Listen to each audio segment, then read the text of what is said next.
안녕하세요. 세연에 빠지다의 DJ 민영입니다. 오늘도 두 가지 사연 준비되어 있으니 재미있게 들어주시고요. 구독과 좋아요 버튼도 꾹 눌러주세요. 그럼 오늘의 사연 함께 시작해 볼게요. 안녕하세요, 여러분. 저는 부모님 사이가 워낙 안 좋은 경우였어요. 친가 쪽에 잘 살았고 반면에 외가 쪽은 형편이 어려웠습니다. 집안 수준의 차이 때문이었을까요? 사랑만 믿고서 서로만 보고서 결혼하셨던 저희 부모님은 결혼 생활 도중에 사고방식의 차이 때문에 많이 고전하셨어요. 태어나고 자란 환경이 달랐기에 그것으로 인한 차이는 쉽게 극복할 수 있는 게 아니었나 보더라고요. 이래서 사람은 서로 비슷한 환경에 상대하고 결혼을 해야 편하다는 말이 있는가 봐요.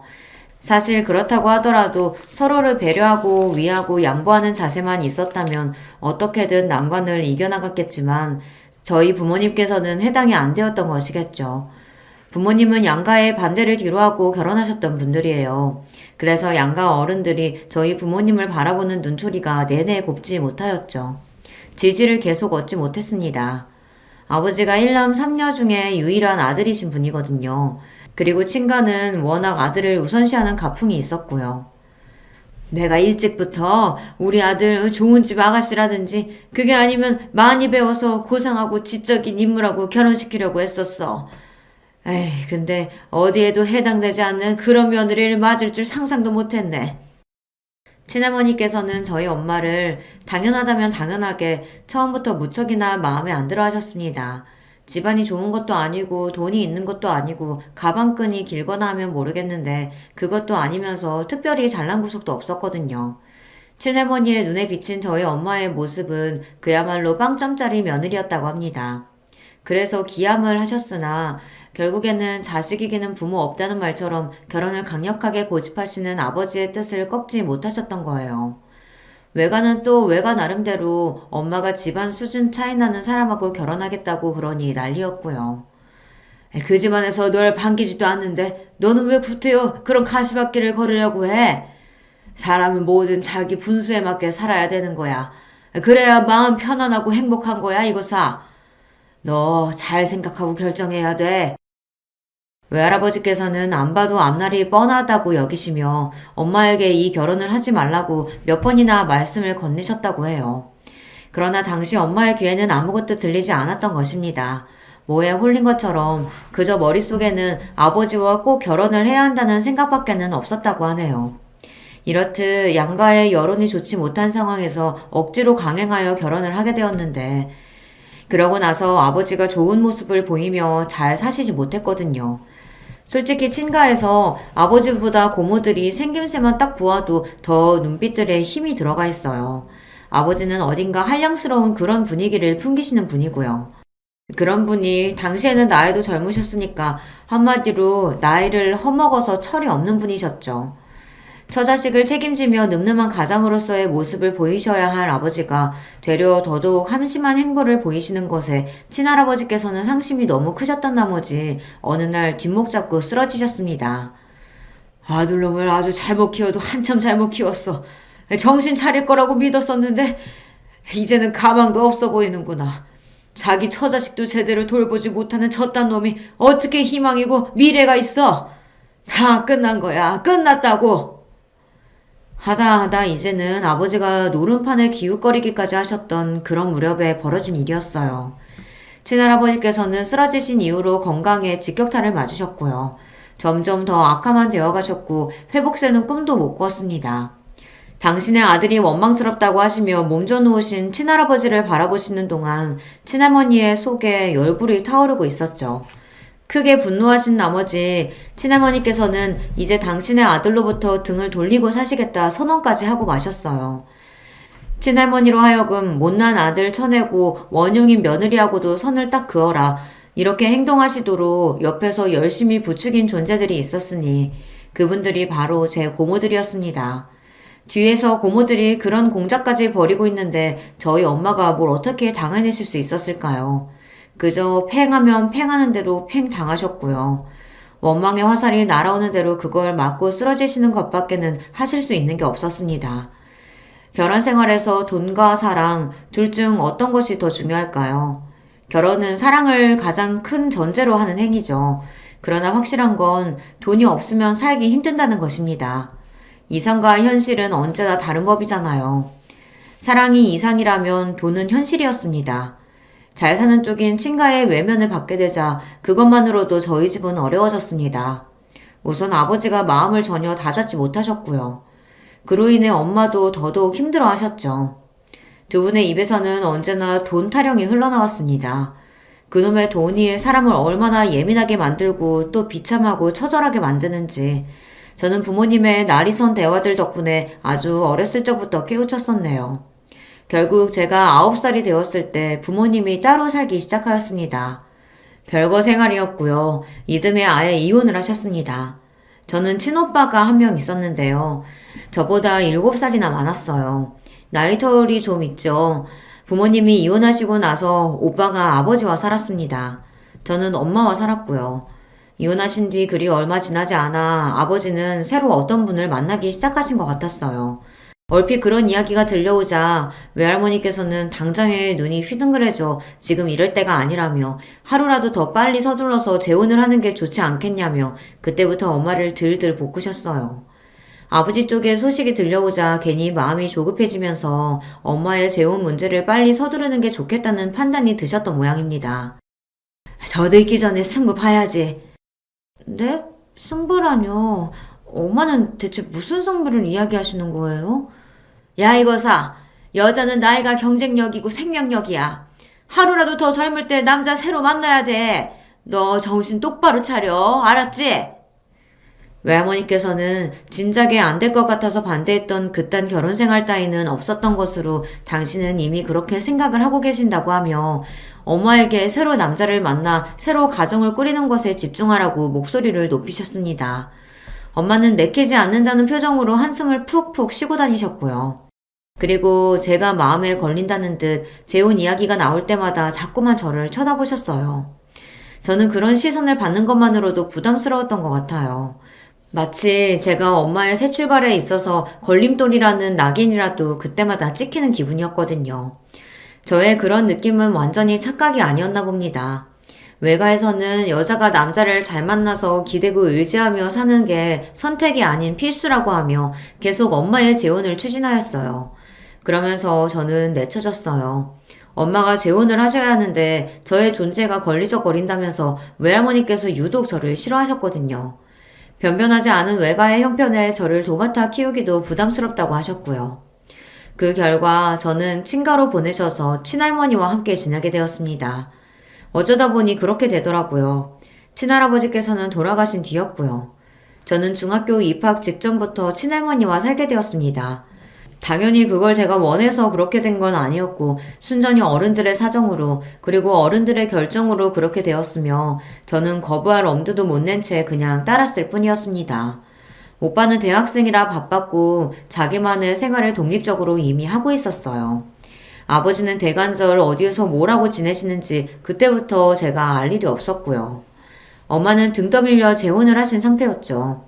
이게 다 무슨 상황일까 싶었고 저희 집처럼 이렇게 개판으로 돌아가는 집이 또 있을까 궁금했습니다. 저는 매일같이 눈칫밥을 먹으며 지내야만 했는데요. 하필 사춘기 나이였기 때문에 저는 더욱 예민하고 고심해졌던 것 같아요.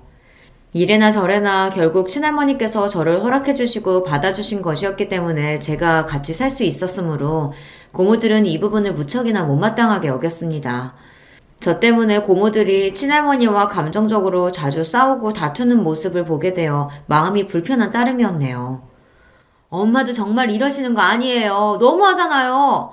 이러다가 결국에는 돌아가실 때 아들한테만 재산 다 물려주겠다고 하실 건 아니죠? 고모들은 단단히 화가 나 있었습니다. 지금까지 효도는 딸들이 다 해왔고 부모 속 한 번 크게 안 썩이고 사고 한 번 안 치며 조용히 잘 살아왔건만 온통 자기 멋대로인 아들이 옛날에 대우와 편애를 받았던 것으로도 모자라서 그 아들이 싸질러 놓은 똥을 집에 끌어안고 수습하는 꼬라지가 너무나도 보기 싫다는 이야기였습니다. 고모들이 표현하는 똥이라는 것은 바로 저를 지칭하는 것이었고요. 아버지가 싸질러 놓은 똥으로 비유되는 존재가 저라는 것에 사춘기 나이에 얼마나 충격을 받았고 상처를 받았는지 몰라요. 하지만 고모들은 친할머니의 딸들이었고 미운 오리 새끼인 제가 넘볼 수 있는 위치가 아니었습니다. 저는 한없이 그저 더더욱 눈치나 보며 땅굴을 파는 수밖에 없었네요. 고모들은 저를 향해 집안의 재산을 한 푼도 탐내지 말라고 엄포를 놓으시기도 했었어요. 너 혹시나 착각하지 마라. 네 몫은 없어. 너 걷어주고 먹여주고 입혀주고 이러는 것만으로도 너는 감지덕지인 줄 알아. 감사한 줄 알고 매사에 겸손하란 말이야. 알았어? 항상 주제 파악 잘하고. 고모들은 제가 거슬려서 미치겠다는 당신들의 심정을 숨길 신용조차 안 하셨고 눈빛과 말투로 전부 드러내셨습니다.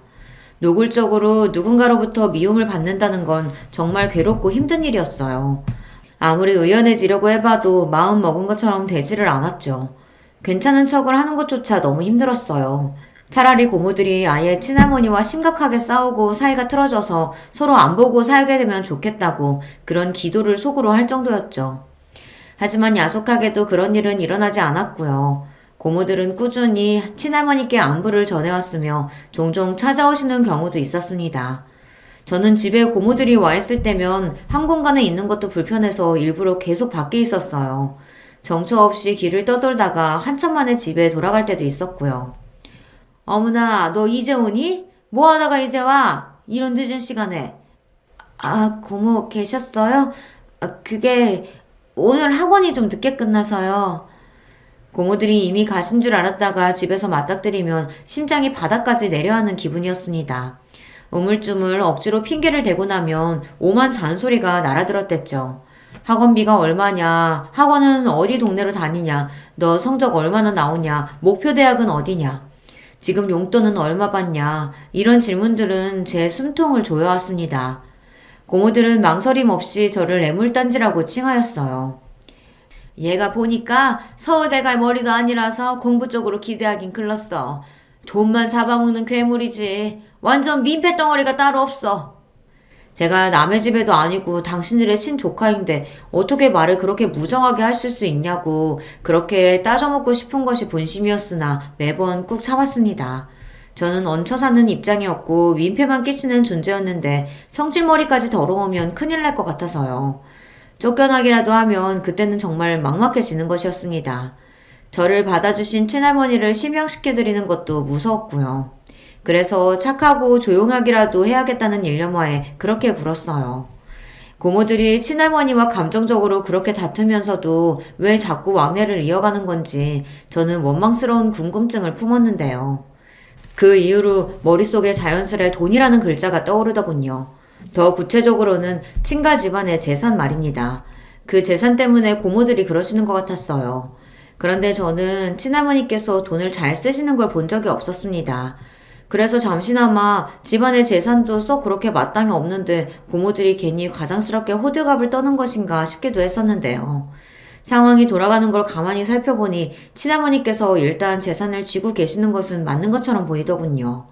고모들과 또 한 번 말다툼을 벌이셨던 친할머니께서 어느 날 돈 이야기를 하시며 절대 못 준다고 그러셨거든요.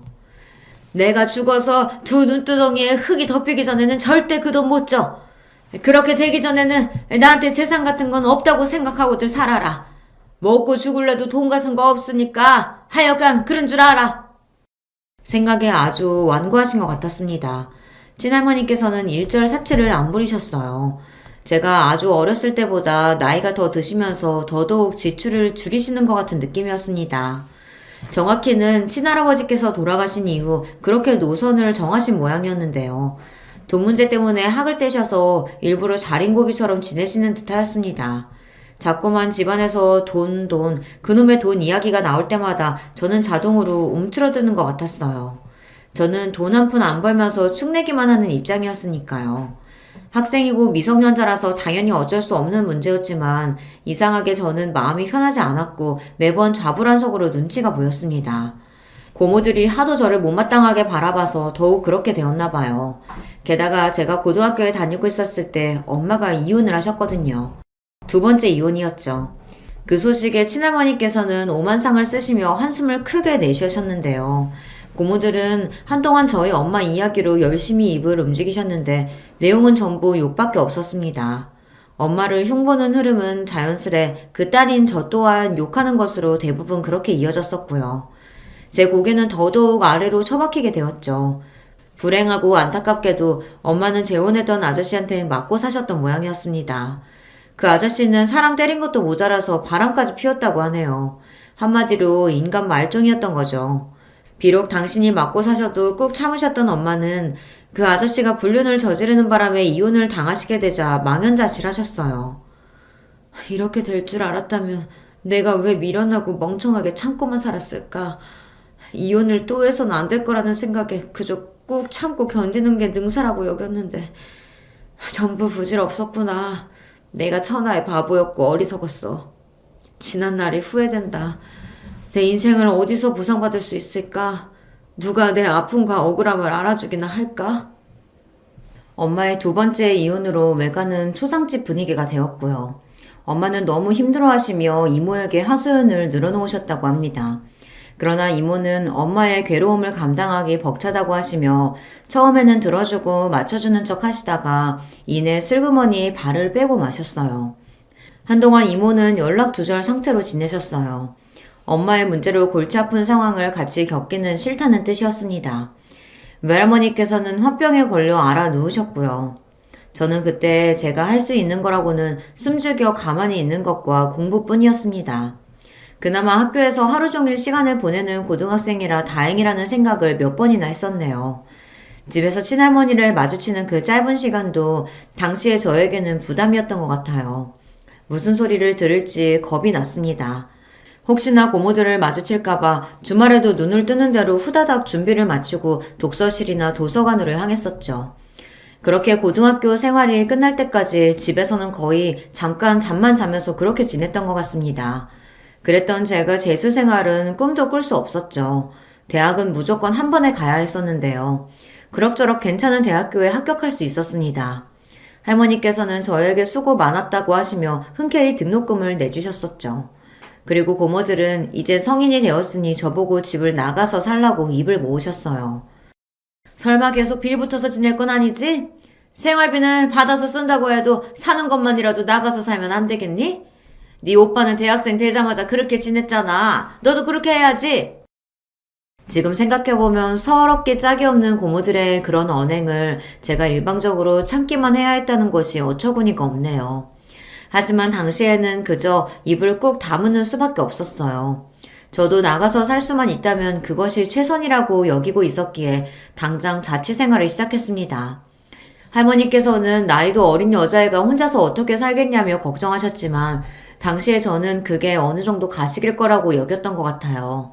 그저 빈말로 그렇게 말씀을 건네신 것 뿐이라고 여겼던 것이었죠.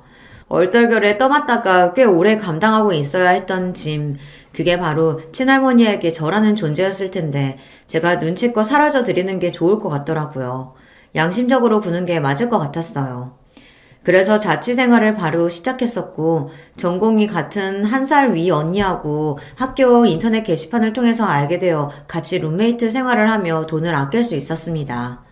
금전적인 지원은 처음 자취생활을 시작했던 그때만 받았던 듯 싶네요. 그 이후로는 알아서 생활비를 벌어서 지냈어요. 닥치는 대로 아르바이트를 했고요.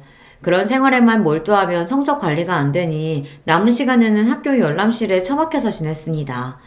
게다가 열심히 대학 생활을 하고 있던 저에게 엄마가 연락을 해오셨어요. 우리 딸 잘 지내지? 왜 이렇게 보고 싶은지 모르겠다. 생각만 해도 그냥 막 눈물이 날 것 같아. 저를 생각하시는 것만으로도 눈물이 난다고 하시며 제가 너무 보고 싶다고 그러셨습니다.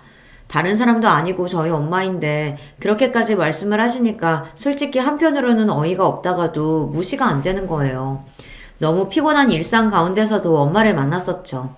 그런데 엄마의 상태가 좋지 못한 게 제 눈에 딱 보여 가슴이 아팠어요.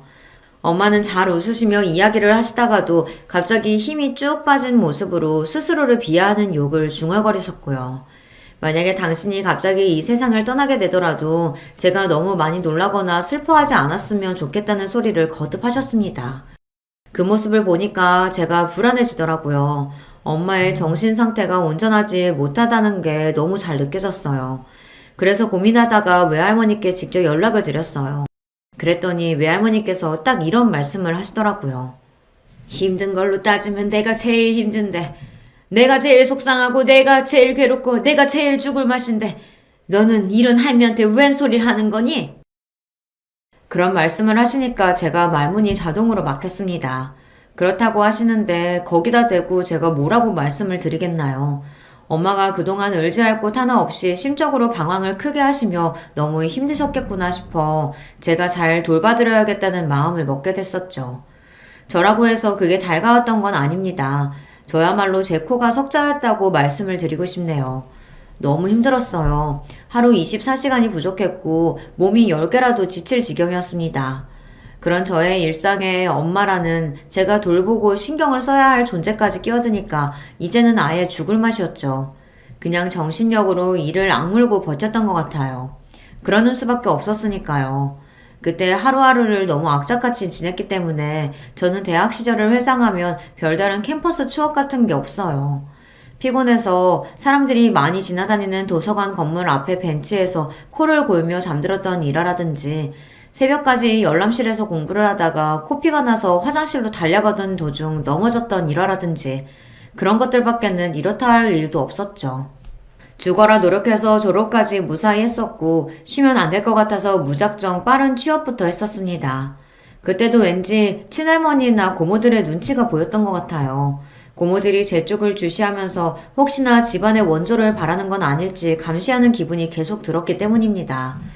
습관적으로 억눌려 있었던 것이죠. 그래서 즉각 취업을 했었고요.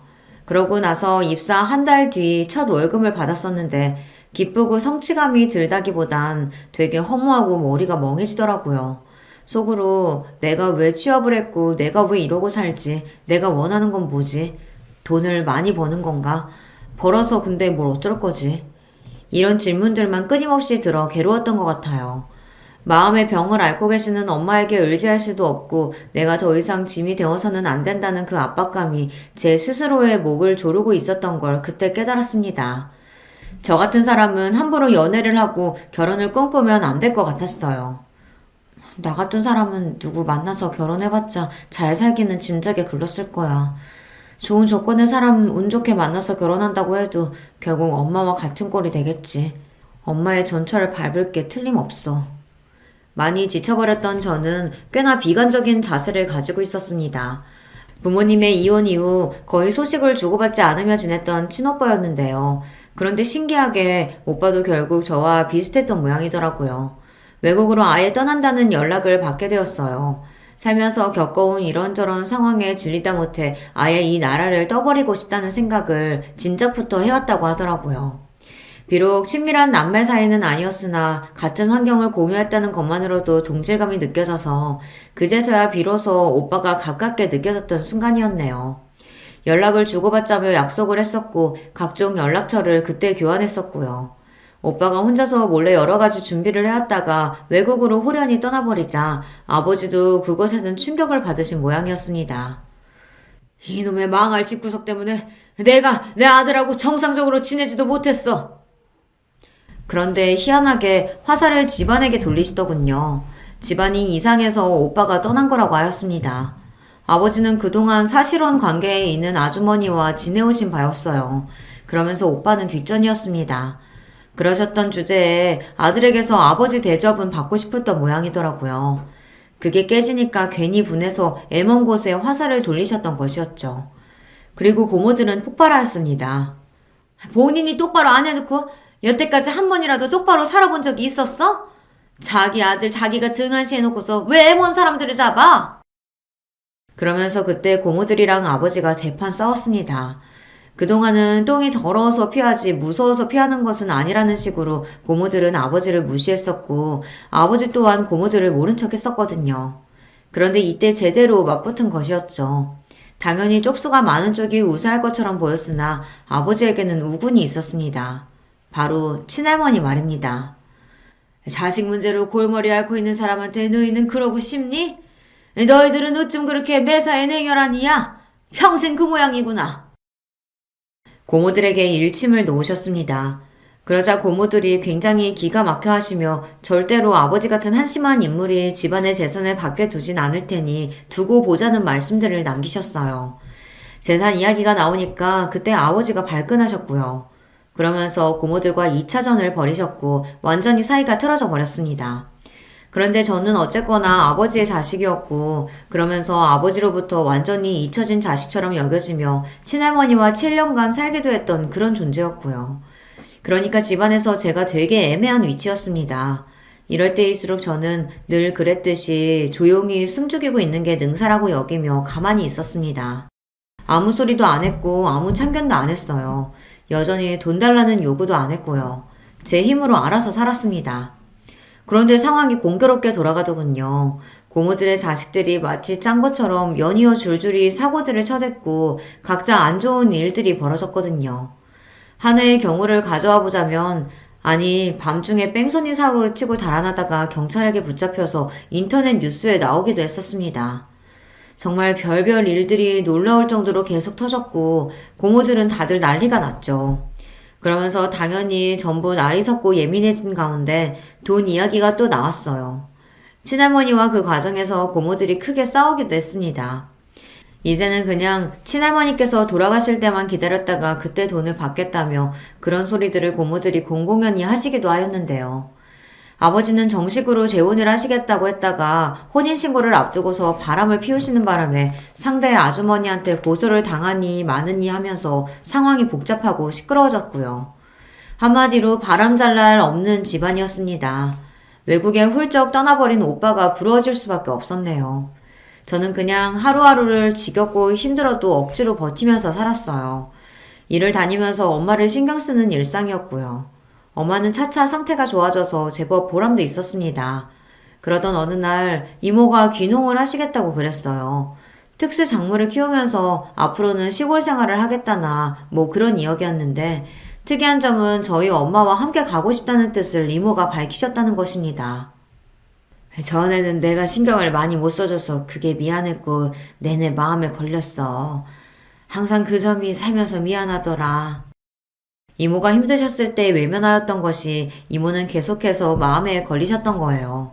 그래서 물 좋고 공기 좋으며 평화로운 시골 생활을 같이 하며 안정되게 사는 것이 어떻겠냐는 제안을 엄마에게 이모가 진지하게 주셨던 것입니다.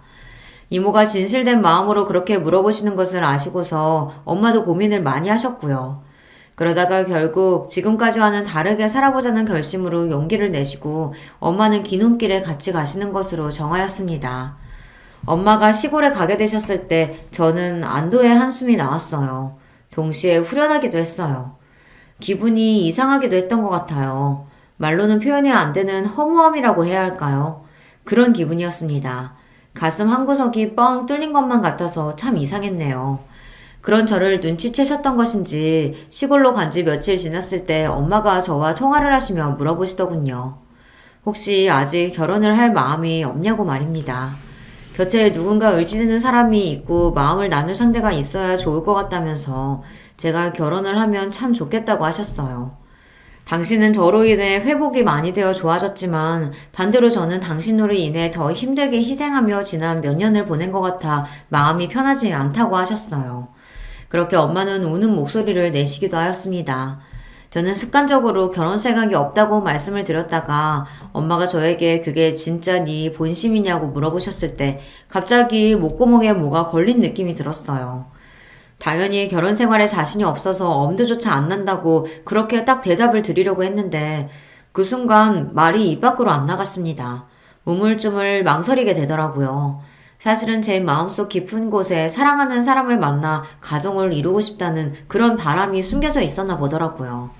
제가 그걸 일부러 애써 외면하며 살아왔던 것일 뿐이죠. 이런 스스로를 마주한 다음부터는 저도 용기를 내보기로 했던 것 같아요. 엄마가 인생에서 다른 풍경을 찾아 시골로 가신 것처럼 저도 다른 일상을 맞이하려면 지금까지와는 다른 발걸음을 해야 할 필요가 있었습니다. 작정을 하고서 누군가를 만나보려고 했는데 그게 생각처럼 쉽지가 않았어요. 이 남자를 만나도 저 남자를 만나도 이상하게 마음이 설레지가 않더라고요. 제 자신이 너무 이상한 사람인가 싶어서 엄마에게 이런 제 문제를 털어놨었는데요. 엄마는 놀랍게도 무조건 저를 지지해 주셨어요. 아니야, 급할수록 돌아가라고 하잖아. 굳이 성급하게 끌리지도 않는 남자 보며 애쓸 필요 없다. 그래도 엄마는 제가 이왕이면 하루라도 빨리 결혼하길 바라시는 거 아니에요? 못난 이 엄마 팔자 네가 닮을까봐 그게 걱정일 뿐 결혼은 얼른 했으면 좋겠지. 그치만 진짜로 사랑해서 결혼하더라도 너 죽고 나 죽고 하는 게 결혼 생활이야. 그럴 판국에 진짜 사랑도 아닌 것 같은 그런 남자하고 결혼하려고 애쓸 필요가 그게 없다는 거지. 그건 시작부터 불행으로 덮어놓고 가자는 얘기거든. 엄마가 진지한 목소리로 해주신 말씀에 제가 안심이 됐었네요. 그리고 어느새 엄마에게 상담을 하고 도움을 받는 제 자신을 발견할 수 있어 그 점이 놀랍고도 좋았습니다. 낯선 시골 생활이긴 해도 이모와 더욱 티격태격 싸우기도 하지만 어쨌든 피를 나눈 친자매이기 때문에 결국은 돌고 돌아 화해를 하며 그렇게 지내며 차츰 서로 인정하고 양보하는 법을 배우고 있다고 엄마는 그런 근황을 전해주기도 하셨어요. 시골 생활이 풍족함과는 거리가 멀었지만 적어도 마음의 풍요는 찾으신 것 같아 저는 그게 흐뭇하더라고요. 그렇게나 작정을 하고서 상대를 찾을 때는 안 만나지던 인연이 마음을 놓고 나서 편하게 지내니까 알아서 다가오더군요. 신기한 일이었어요. 저보다 2살 많은 남자였고 또래라서 대화가 처음부터 정말 잘 통했답니다. 만나고 1년 됐던 해에 결혼 이야기를 처음 나누게 됐을 때 그때부터 차근차근 미래를 약속해 나갔어요. 얼굴에 구김살이 없는 사람이었죠. 마치 세상의 풍파를 겪어본 적 없는 것처럼 보일 때도 있었는데요. 저는 그런 점이 마음에 들었고 그늘 한 점 없이 해맑은 면을 보면서 부럽기도 하고 닮고 싶다는 생각도 했었어요.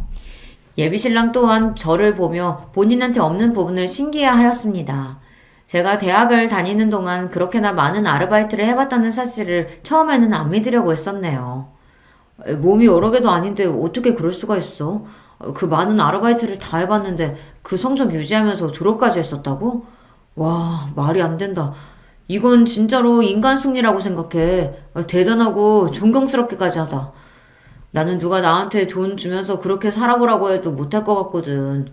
더군다나 20대 초반의 나이에 인내심이 없어서 불가능한 일이지. 예비 신랑은 살면서 아르바이트를 해본 건 딱 한 번뿐이라고 하더군요. 그것도 생판 모르는 곳이 아니라 사촌 형이 소개시켜준 일자리였다고 그랬어요. 소개로 들어갔던 거니까 아무래도 적응하기도 편하고 여러 가지로 매장에서 편의를 봐주기도 했었다고 하네요.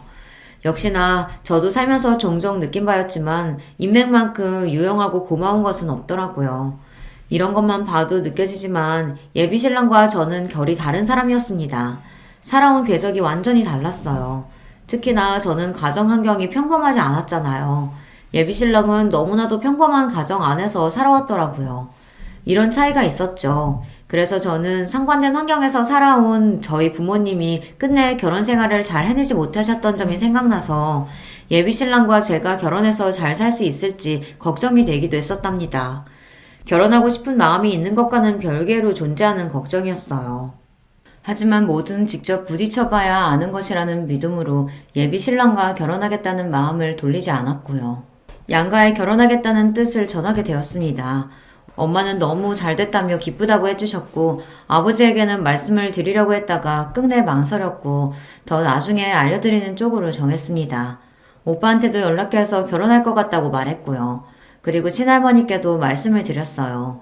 그러자 저를 무척 대견해 하셨습니다. 잘해준 것도 하나 없는데 너는 네가 알아서 뭐든 잘해내었지. 그래서 기특하기도 하고 한편으로는 안쓰럽기도 하고 미안하기도 하구나. 그리고 저에게 미안하다고 그러셨습니다. 저는 그런 소리를 듣게 될 줄은 상상도 못한 바였기에 깜짝 놀랐어요. 친할머니께서는 거칠애로 그런 말씀을 하신 게 아니라 진심이셨어요. 저와 따로 만나서 대화를 하고 싶다고 하셨고요. 찾아가 뵈었더니 저를 위해서 직접 밥상을 차려놓으셨더군요. 몸둘 바를 모르겠는 그런 기분이 들어 머쓱하게 밥상 앞에 앉았는데요. 수저를 들자마자 갑자기 머릿속에 스친 기억들이 있었죠. 집에 안 붙어 있으려고 용을 썼던 고등학교 시절 말입니다. 그때 새벽같이 일어나 보면 식탁에는 항상 저를 위해 차려진 뚜껑 덮인 그릇 2개가 있었습니다. 하나는 죽에 가까운 끓인 밥이었고 하나는 오이지였어요. 제가 오이지라면 환장하는 입맛이었거든요. 저는 이른 아침마다 그걸 먹고서 학교에 갔었고 자정이 거의 다 되어서 깜깜한 밤에 집에 돌아오면 그때는 또 식탁에 계란찜이 담긴 작은 냄비라든지 미역국이라든지 그런 게 있어서 저는 그걸 허겁지겁 먹고 나서 씻고 잠드는 일상이었죠. 그때는 그냥 그걸 당연하게 생각했었습니다. 하지만 지나고 보니까 할머니께서 저를 위해 아침 7시에 먹을 수 있는 밥상과 밤 12시에 먹을 수 있는 먹거리를 항상 미리 준비를 해두셨던 것이라는 그 사실이 저에게 조금 색다른 깨달음으로 다가왔습니다. 그때 생각이 나서 조금 울컥한 심정으로 친할머니께서 손수 차려주신 밥상을 맛있게 먹었네요. 그러면서 친할머니로부터 이런저런 이야기를 들을 수 있었어요. 고모들도 그 자식들도 또한 제 아버지도 전부 가면 갈수록 친할머니의 심경만 복잡하고 힘들게 만드는 존재들로 자리를 잡은 모양이었습니다. 그간 제가 모르고 있었던 자잘한 일들도 많았더라고요. 고모들끼리 심하게 싸워서 이제는 서로 연락도 안 하는 눈치라고 하였고요. 아버지는 정신 못 차리시고 새 여자를 만나셨으며 허황된 사업 이야기를 꺼내시는 바람에 친할머니께서 학을 떼셨다는 후문이었습니다. 너 하나 잘 건졌다는 생각이 요새 들어 내가 자꾸만 들더구나. 야무지게 자기 앞길 자기가 알아서 개척하고 자기 능력껏 살아보려고 하고 그런 마음가짐이 되어 있는 게 우리 집에서는 너 하나밖에 없어. 아유, 내가 이 사실을 진작에 알았어야 했는데 그랬으면 덜 골치 아프게 살았으려나 싶다. 친할머니께서 씁쓸하게 웃으시는 와중 그 눈가에는 눈물이 묻어나오고 있었습니다. 그 모습에 제가 너무 마음이 아팠어요.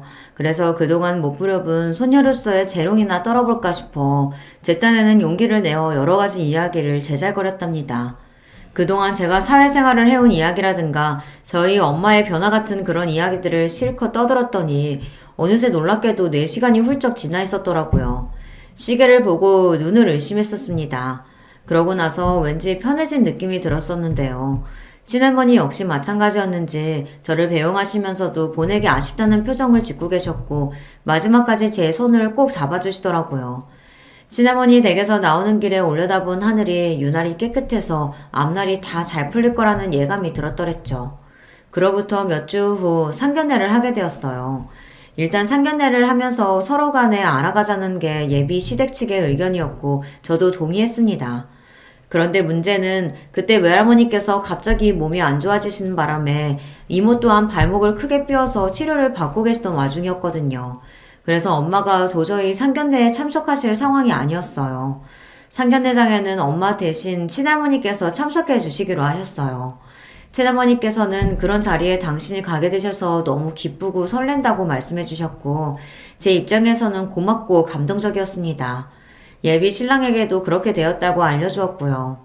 아무런 문제가 없을 줄 알았어요. 그런데 당일 상견례장에 도착해보니 예비 시부모님은 물론이고 예비 시누이 둘까지 와 있는 게 아니겠어요. 예비 시누이들은 결혼을 한 상태였고요. 한 명은 심지어 아주 멀리 살기까지 하는 것으로 제가 그렇게 알고 있었기에 상견례장에서 보게 되니까 많이 당황스러웠죠. 그쪽은 인원이 5이었고 저랑 친할머니 달랑 둘이라서 너무 비교가 되었습니다. 룸도 분명히 의자 3개씩 놓고 마주보는 6인 테이블로 잡았다고 예비 신랑이 그랬었는데 그게 아니라 의자가 4개씩 있는 8인 테이블이더라고요. 그래서 예비 시누이 중 한 명이 의자를 모퉁이에 하나 더 놓고 앉은 모양새였어요. 당황한 제가 예비 신랑에게 눈짓을 보냈죠. 그랬더니 저한테 윙크로 화답하더군요. 어이가 없었습니다. 진짜 문제는 바로 그 가족들의 표정이 안 좋다는 것이었네요. 마지못해 슬쩍 미소 짓는 표정들이었고요. 어떻게 모친이 아니라 할머님이 나오셨냐고 예비 시모가 물어보시길래 엄마가 급한 사정 때문에 못 오셨다고 대답해 드렸어요. 예비 신랑이 전혀 자기 가족들한테 언지를 안 해줬나 보더라고요. 이것도 당황했네요. 암만 사정이 있으셔도 그렇지 자식 상견례인데 잠깐 들르는 것도 어려우셨나 보네요. 아, 그게 저희 엄마가 많이 멀리 사셔서요. 양신이 일찍 이혼한 걸로 아는데 그런데다가 멀리 살기까지 해요? 그래도 저는 할머니가 가까이 사시는 편이라서 괜찮습니다. 제가 열심히 대답을 마쳤을 때 예비 신랑이 해맑은 웃음을 지으며 자기 가족들을 향해 말하기를 제가 할머니 손에 컸다며 그래서 예의 바르고 생활력 강하고 뭐든 잘하는 것 같다며 괜히 슈퍼우먼이 아니라고 하였습니다. 저는 그저 어색하게 웃는 수밖에 없었네요. 그런데 예비 시부는 마치 먼 산을 바라보듯 그렇게 굴고 계셨고 예비 시누이들은 자기들끼리 뭐라고 속닥거렸습니다. 그러더니 아예 예비 시모한테 눈빛을 막 보내는 거예요. 자기들끼리 신호라도 주고받는 모양이었죠. 예비 시모가 그나마는 얼굴로 입을 연 것은 바로 다음 순간이었습니다. 우리 식구들이 다 같이 보고 그래도 판단을 해야 할 것 같아서 오늘 이렇게 딸들까지 다 모인 거예요. 그런데 역시 예상대로네요. 안 됐지만 아가씨는 우리 식구들의 생각을 바꿔놓지 못했습니다. 네? 죄송하지만 무슨 말씀인지 모르겠습니다. 이 결혼 없던 일로 해요. 둘이 죽고 못 살아서 더 만나보겠다면 그건 말리지 않겠는데 결혼은 안 돼요. 암만 해도 부모가 이혼해서 할머니 손에 자란 사람은 나는 며느리로 못 받아들여. 질적으로 너무 떨어져. 예비 시모의 무례한 발언에 제가 어처구니가 없어졌고 예비 신랑은 벌개진 얼굴로 벌떡 일어나더니 자기 가족들을 내려다보면서 왜 자기를 무안주고 창피를 주냐며 따지더군요. 그러자 예비 시모가 엄하고도 애틋한 표정으로 예비 신랑에게 이렇게 이야기했고요. 이 녀석아, 다 너를 위해서야. 이 세상에서 제일로 너를 위하는 게 가족이라는 걸 왜 몰라? 그러자 예비 신랑이 묘하게 감동받았다는 표정을 짓는 게 아니겠어요. 그걸 보고서 제가 그동안 사람을 잘못 봤다는 생각이 들어 기가 막히고 배신감이 들었습니다. 자기들끼리 대체 뭐 하는 짓이란 말이에요. 웃기지도 않는 가족이었어요. 저는 민망했고 화가 났고 친할머니께서 이런 상황을 보시게 한 것이 죄송스러우면서도 부끄러웠어요. 미치겠더라고요. 예비 시모가 저를 깔보는 기색으로 제가 불쌍하고 안 됐지만 그런 동정심으로 결혼을 허락해 줄 수는 없다고 덧붙였습니다. 친할머니께서 피식 웃으신 건 바로 그때였죠. 잘 됐네요. 나도 이 결혼 그냥 반대도 아니고 결사 반대니까 뜻이 통했군요. 어머 그러세요? 잘 됐네요. 소녀를 위하신답시고 혹시 저희 바제가랑이라도 물고 늘어지시면 어쩌나 내심 걱정하던 참이었는데 아니라고 하시니까 다행이에요. 아이고 누가 물고 늘어진다는 건지 별 황당한 소리를 다 듣겠네. 내가 언뜻 들은 게 전부인지라 정확하게 몰라도 사는 수준이 변변하지 않은 것 같던데 고작 이따 이 집안에 내 귀한 소녀를? 참나 말도 안 될 일이지. 저기요 할머님 말씀 가려서 하세요. 이혼 가정에다가 돈 없어서 학교 다닐 때도 아르바이트로 허덕이며 살아온 수준의 아가씨를 며느리로 맞이하기에는 집이 너무 잘 살아서 곤란하다는 것 정도라는 건 알아주시고요. 사는 수준이 얼추 맞아야 하는 법이지. 이렇게 차이 나면 결혼은 당연히 어려운 겁니다. 뭐라고 떠드는 건지 나는 도통 모르겠고 내 재산 200억 정도는 되니까 이거 나한테 고스란히 다 물려받을 내 손녀나 물고 늘어지지 마시오. 말 바꿀까봐 벌써부터 겁나 죽겠네. 친할머니의 입에서 200억이라는 금액이 나왔을 때 상견례장이 찬물 세례를 맞은 듯 하였습니다. 저도 놀라서 심장이 뛰었지요. 친할머니께서 자산가라는 것은 당연히 옛날부터 짐작 가능한 바였으나 구체적인 액수를 접한 적은 없었습니다. 그래서 놀라웠는데 저보다 예비 신랑과 그 가족들이 훨씬 더 놀란 모습이더군요. 특히 예비 신랑은 다리에 힘이 풀렸는지 자리에 앉으려다 잘못 휘청거려서 바닥에 엉덩방아를 찍고 말았습니다. 우당탕 소리가 들려오는 가운데 예비 시부를 선두로 그 가족들이 앞다투어 그 재산이 진짜냐고 물어댔고요. 친할머니께서는 짜증스러운 눈빛을 천천히 쏘아주신 뒤 자리에서 일어나셨고 저는 반사적으로 함께 일어나 부축을 해드렸습니다. 이만 가자. 수준 낮아서 겸상 못하겠다. 돈도 없는 것들 주제에 무식하고 무례하기까지 완전히 저질이구만. 네 할머니 얼른 가요. 제가 사람을 잘못 봐서 큰 실수를 했네요. 아니다. 살면서 누구나 실수는 저지를 수 있는 거야. 그래도 네가 저 인간들한테 우리 집안 잘 산다고 돈 많다고 그런 얘기는 안 해둬서 다행이구나. 네, 정말 그렇네요. 재산 이야기는 입도 뻥끗 안 하길 아주 잘한 것 같아요. 친할머니와 저는 그때 쿵짝이 잘 맞았습니다. 만담을 나누며 상견례장을 빠져나갔고 마지막으로 예비 신랑을 향해서 연락하면 주변에다가 네 가족들 수준이 어떤지 이야기 다 퍼뜨릴 거라는 그런 소리를 남겨주었네요. 간신히 정신 차리고 일어났던 예비 신랑은 제 말을 듣고서 다시 털썩 주저앉았고요. 예비 시부의 넋이 나간 모습, 경악에 질린 예비 시누이들, 그리고 충격에 빠져있는 예비 시모의 얼굴까지. 꽤 볼만하다는 생각으로 저는 제법 마음이 개운해져 친할머니와 걸음을 옮길 수 있었답니다. 사랑해서 결혼까지 그렸던 남자였건만 이렇게 한순간에 미련 하나 없이 말끔히 정까지 떨어질 수 있는 건지 스스로 신기했고 허무하기도 했던 것 같아요. 당연히 그 남자는 저에게 따로 찾아와 사죄를 했고 매달렸고 울고불고 난리를 쳤습니다. 그러나 저는 단호하게 거절했고 속이 시원했네요. 친할머니의 200억 재산 발언은 허풍이 담기지 않은 진심이었고요. 또한 저에게 당신의 재산을 물려주실 작정 또한 진짜로 하고 계신 것이었습니다. 재산을 노리는 하이에나들도 설마하니 그 재산이 미리 저에게 물려질 것이라고는 예상할 수 없었던 영역이었기에 바로 그 점을 친할머니께서 노리셨어요. 그래서 저는 진작에 재산을 상당수 받았으나 그 사실을 아무도 몰랐습니다. 외할머니께서는 돌아가셨으나 친할머니께서는 지금까지도 꽤 정정한 모습으로 잘 계시답니다. 저는 그때 이후로 새로운 인연을 만나서 너무 행복하게 잘 살고 있는 중이고요. 의도한 건 아니었으나 집안이 유복한 사람을 만났는데요. 생각도 깊고 매사에 여유로운 사람이랍니다. 친할머니께서도 무척 흡족해 하셨어요. 저희 엄마도 건강하게 잘 지내고 계세요. 제가 친할머니의 동의를 받고서 지어드린 멋진 전원주택에서 편안한 일상을 보내시느라 얼굴에는 늘 잔잔한 미소를 짓고 계신답니다. 안녕하세요. 저는 40 초반인 여성입니다. 지금 서울에서 살고 있고요. 여기 다른 많은 분들의 사연과는 다르게 저는 시댁가족들과 있었던 일은 아니고 남편의 동창과 엮었던 일이 있어서 한번 보내봅니다.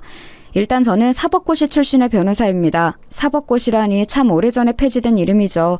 제가 02학번인데 대학 졸업 전에 이미 사법고시를 합격해서 연수원에 들어갔었으니 상당히 이르게 합격하여 일을 시작했던 편입니다. 덕분에 연수원에서든 동기들 중에서든 거의 막내에 가까웠어요. 물론 최연소 합격자는 아니었습니다. 저보다 더 어린 친구가 둘 있었거든요. 제가 대학을 좀 오래 휴학하고서 사법고시를 준비했던 것도 있고 해서요. 아무튼 꽤 어린 시절에 이미 일을 시작했던 터라 법조계 쪽에서 잔뼈가 굵은 변호사입니다. 물론 제가 변호사로 일을 시작한 것은 아니었고요. 연수원에서 판사 임용이 될 정도의 성적은 안 나왔던지라 검사로 임용이 되었습니다. 판사는 아시겠지만 연수원에서 탑티어들이 가는 곳이라서 저는 검사로 지망했었죠. 무난하게 검사 임용으로 일을 시작해서 경력을 쌓고 나서 변호사로 개업을 하게 되었습니다. 물론 검사로 일을 상당히 오랜 기간 한 편이었어요. 지금부터 말씀드릴 사연은 제가 30 중반 시절 있었던 일입니다. 당시 저는 꽤 오래 검사 일을 하다가 나와서 변호사를 막 개업했던 시절이었죠. 저는 검사로 일하던 30살 때 결혼해서 남편이 있었습니다. 남편은 법조계 사람은 아니었고요. 일을 하다가 만났던 회계사였습니다. 사건에 좀 억울하게 휘말릴 뻔했는데 제가 사건 처리를 하면서 아닌 것을 밝혀주어서 남편이 고마워했고 저한테 따로 연락을 하다가 사귀게 되었고 그러다가 결혼까지 하게 되었었죠. 일단 남편이 어떤 사람인지부터 말씀드려야겠네요. 남편은 무척 순한 사람입니다. 회계사답게 꼼꼼하고 원칙주의자인데다가 사람이 꽉 막힌 데가 있어서 답답할 정도이기도 한데요. 물론 저도 검사라니 꽤나 답답하게 정도를 걸어야 한다고 생각하는 사람이긴 하지만 남편은 그 정도가 아닙니다. 사람이 아주 길 하나를 가르쳐주면 그거 외에는 가지 않으려고 하는 사람이기도 해요. 큰 소리 나는 것이나 폭력 있는 것을 끔찍하게 싫어하기도 하고요. 그래서 처음에 제가 검사로 일하면서 사건 사고 현장을 목격하고 거친 범인들이나 참고인들과 실랑이 하는 것을 아주 걱정스럽게 바라보기도 했어요. 남자인 자기도 무섭고 꺼려지는 일을 여자인 제가 한다면서요. 게다가 제가 체구가 마르고 작은 편이라서 처음에는 더욱이나 저를 보호하고 싶어 했죠. 물론 사귀고 나서는 제게 보호받는 처지가 되기는 했지만요. 성격이 그 모양이니 어릴 때부터 아주 공부 잘하는 모범생의 부모님 말씀은 한 번도 어긴 적이 없다고 하더라고요. 그런 면이 마음에 들어서 결혼한 것이라 남편이 순하고 시부모님 말씀 잘 듣는 것에는 아무런 불만이 없습니다. 사실 저희 시부모님은 매우 합리적이시고 남편과 저보다 훨씬 융통성 있는 분들이셔서 저희가 뭐 불만을 가질 만한 구석이 없었죠. 시댁은 그리 잘 사는 편도 아니고 그냥 평범한 회사원 집안이었지만 저희한테 노후를 기대셔야 할 만큼도 아니셨고요. 그런데 결혼하고서 5년 지난 35 어느 날 남편이 갑자기 동창 모임에 저한테 같이 가자고 청하더군요. 무슨 일이야? 동창 모임 그동안 자기만 나갔었잖아. 그동안은 자기가 너무 바빠서 그랬지. 이제 검사일 때만큼은 안 바쁘잖아. 사실 그렇기는 했어요. 그해 초에 변호사 개업을 했는데 물론 영업을 뛰고 사건 처리를 하느라 바쁘기는 했지만 검사일 때와는 업무의 절대량 자체가 달랐습니다. 검사나 판사의 경우 여러분이 생각하시는 것 이상의 일을 하곤 한답니다. 읽어야 하는 사건 파일이나 관련 사항이 정말 상상하는 이상이죠. 하지만 그래도 변호사는 제가 임의로 사건의 양을 조절할 수 있어서 그나마 워라밸이 좋은 편이었습니다. 그런 제 모습을 알았기 때문에 결혼 후 5년 동안 남편은 계속해서 혼자 동창 모임에 나갔지만 올해는 저와 같이 나가자고 한 거였죠. 아니 그럼 여태까지 부부 동반이었는데 계속 자기 혼자 나갔던 거였어? 그렇지 뭐 반잠도 못 자고 밥도 제대로 못 먹는 사람한테 동창 모임 나가자고 어떻게 말해? 남편은 당연하다는 듯이 말했어요. 사실 그렇기는 했지만 그래도 5년 동안 한 번쯤은 욕심내볼 법한데도 한 번도 제게 말도 안 꺼냈다는 게 귀엽기도 했습니다. 저는 그럼 그러자고 말하고서 남편이 부끄럽지 않도록 좋은 옷을 꺼내 입고 머리도 잘 만지고서 그날 동창 모임을 가기로 했습니다. 남편은 지방에서 고등학교를 나왔어요. 그래서 고등학교 동창회가 일종의 향유의 느낌도 있는 거였죠. 저는 외국어 고등학교를 나와서 친구들이 전부 다 비슷한 업종에 일하고 있었고 서울 출신이라서 분위기가 좀 다를 거라고 기대하기는 했습니다. 저희는 고등학교 때 친구들이 거의 동창 모임도 필요 없이 자주 만나서 수다를 떠는 사이기도 했기 때문에 사실상 동창 모임이 평소 친구 모임이나 다를 바가 없었거든요. 그런데 남편은 딱 1년에 한 번 만나는 모임이라고 하더군요. 그래서 친구들도 그렇게 친하지는 않고 그때그때 연락되는 사람들이 안 나오다가 다시 나오기도 하고 그런다고요. 그런데 이번에는 호텔에서 하네? 우리 원래 이렇게 고급스럽게 안 하는데. 누가 뭐 돈 좀 벌었나? 동창 모임 누가 한 명이 지원해주기도 하잖아. 우리 동창 중에 그렇게 돈 많이 번 놈이 있을까? 그건 잘 모르겠다.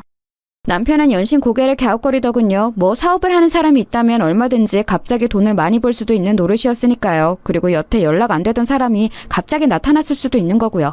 그래서 저희는 동창 모임 공지가 뜬 대로 서울의 한 호텔 식당으로 찾아갔죠.